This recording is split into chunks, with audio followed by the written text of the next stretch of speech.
Oi para todo mundo, meu nome é Marcos Souza e esse é mais um vídeo do canal Sons Aleatórios. Eu hoje falo aqui de uma banda britânica que foi uma sensação na virada da década de 80 para a década de 90, naquele cenário fértil ali das bandas de Manchester, chamado Manchester.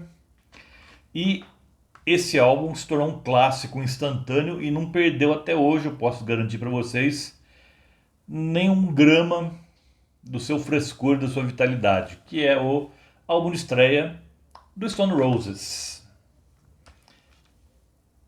também titulado apenas Stone Roses. Aqui um álbum que já fez 34 anos, ele foi lançado em maio de 1989.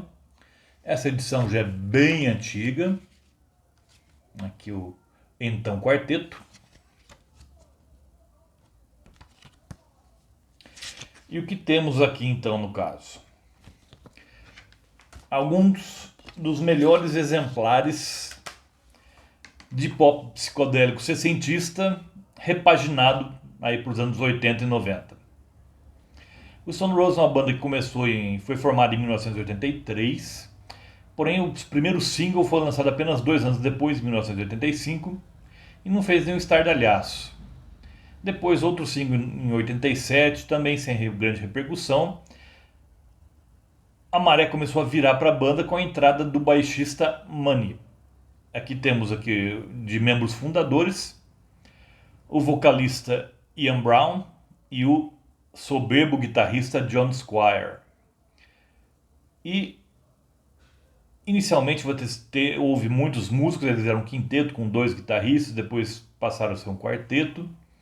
E na bateria chegou até apesar de não ter gravado nada com a banda, mas chegou até a fazer parte dela o Simon Wollstonecraft, que também foi baterista de uma versão muito embrionária dos Smiths, lá em 82, antes do Mike Joyce.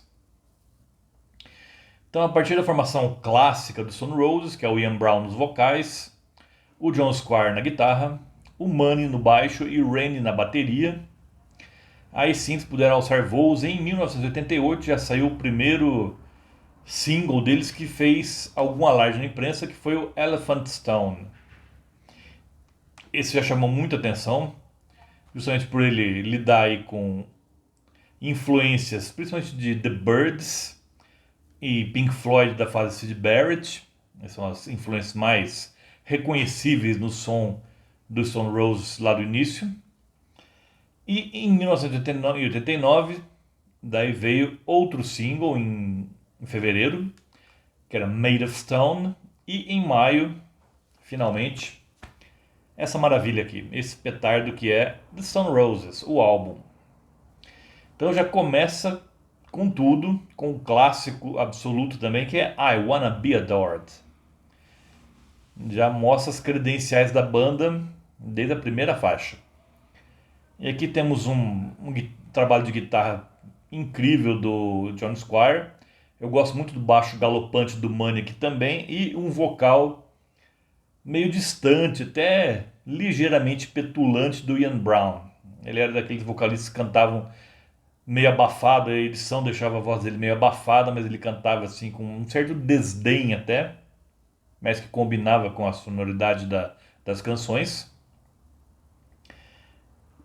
E depois She Bangs the Drums, outra música muito influenciada pelo pop psicodélico também.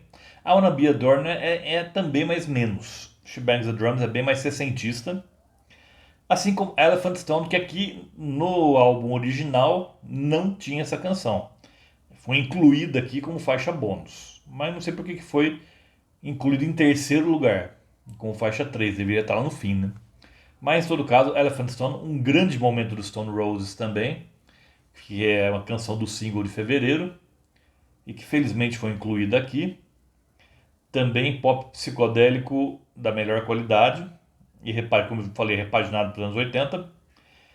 Depois Waterfall, outra grande canção também, meio dolente, uma canção também com andamento um pouco mais lânguido, e que fez uma banda, um duo na verdade, paulistano, chamado Antiprisma, fez uma versão belíssima dessa música, uma versão eletroacústica, que começa com um violão e depois vai entrando lentamente os outros instrumentos, pouco a pouco. Ficou tão boa quanto a original. Depois talvez a mais psicodélica de todas é Don't Stop. Essa lembra bem o Pink Floyd do Syd Barrett, com vocais distorcidos também, meio modulados. Bye Bye Badman, também outra canção. Essa eu acho um pouquinho inferior às outras. Ela é um pouquinho enjoadinha, mas é mais no estilo Birds. E depois temos uma cançoneta de menos de um minuto, que é Elizabeth My Dear, no qual eles pegam onda aqui, acho que os Smiths estavam fazendo com The Queen's Dead, fizeram também. Aqui eles dizem, eles vociferam, eles ameaçam que não descansarão enquanto a Elizabeth não tiver sido destronada. A Elizabeth II, a rainha, a recém-falecida rainha da Inglaterra, na verdade do Reino Unido, né? Mas, assim como aconteceu com The Queen's Dead, também foi só uma ameaça vazia. Ela reinaria por mais de 30 anos. Acho que ela não perdeu o sono por causa dessas ameaças de bandas inglesas de tirá-lo do trono, não. Depois tem Song for My Sugar Sponge Sister, também uma música meio birdiana também. Depois uma das minhas preferidas, Made of Stone, que também foi lançada como single. Aqui, Made of Stone, mas ela está presente no álbum original, é o pop psicodélico perfeito para mim. Essa música é o pop psicodélico na sua plenitude, no seu auge aqui.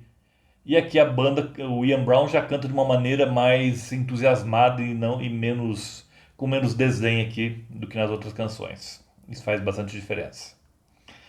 E depois outra música que eu gosto bastante também é Shoot You Down, mas aqui tanto o vocal quanto o instrumental é mais abafado pela produção. Parece que o Ian Brown canta sussurrando no seu ouvido, mas com um tom de voz mais petulante do que nunca. Depois, This Is The One, talvez a mais birdiana de todas. E aqui é o contrário, aqui eles cantam, a música não tem nada de abafado, é bem exuberante. O instrumental, principalmente, o John Squire e o Money se entendiam maravilhosamente bem. Depois a faixa que fechava o álbum original, uma faixa de mais de 8 minutos, I Am The Resurrection. É uma boa faixa, mas poderia ser um pouquinho mais curta também para prender mais a atenção nossa. E depois, também com uma faixa bônus, a música que muitos consideram a obra-prima do Stone Roses. Não é o meu caso, eu gosto dessa canção, mas eu gosto mais quando ele envereda pro pop psicodélico. Aqui já é um clássico Manchester mesmo. É versão meio funk, meio dance, com pitadas de psicodelia, que é Fool's Gold, uma música aí com quase 10 minutos de duração, com a batida funkeada, e também o John Squire deixa a psicodelia um pouco de lado no trabalho de guitarra, e o trabalho de guitarra é bem mais funkeado também, tem mais influência de música negra aqui. E foi essa faixa que foi modelo para bandas e projetos que viriam no futuro, como por exemplo Chemical Brothers bebeu muito, muito aqui da fonte dessa canção, aqui desse Fool's Gold. E também inspiraria bandas como Happy Mondays, Inspiral Carpets, também todas muito influenciadas aqui por Fool's Gold. Apesar de não ser a minha faixa preferida do Stone Roses, a inclusão dela no álbum aqui nessa versão aqui é mais do que bem-vinda, que é uma faixa bem agradável de escutar também. E o Stone Roses surfou bastante na popularidade desse álbum aqui, tanto que eles atrasaram bastante para gravar o segundo álbum, que saiu só em 1994, quase 5 anos depois desse aqui. E o segundo álbum, intitulado The Second Coming, pode-se dizer que foi uma decepção, viu? O título pretensioso demais, que não combinava com a sonoridade da banda, e puxando mais para a cena Manchester, mas para mim e para muita gente também, não repetiu o brilhantismo do álbum de estreia. E depois disso a banda aí praticamente sobreviveu como um zumbi. Ela lançou um EP ao vivo em 95, alguns singles, acho que 2 singles em 95 também, e mais um single em 2009 e outro par de singles em 2016. E em 2017 a banda encerrou as suas atividades, mas sem a relevância do início dela, quando ela fez um estardalhaço tanto ali na imprensa britânica. Porém, esse aqui é um álbum que deve sempre ser lembrado como um dos melhores exemplos de atualização da psicodelia britânica, repaginada para aquela época, que no caso era a virada dos anos 80 para os anos 90. E até hoje esse álbum é considerado por alguns um dos melhores álbuns lançados por artistas britânicos, e eu creio que é justo. E lembro a vocês, toda terça-feira tem vídeo novo aqui no canal. Por hoje eu fico por aqui. Vejo vocês na próxima terça-feira. Até lá!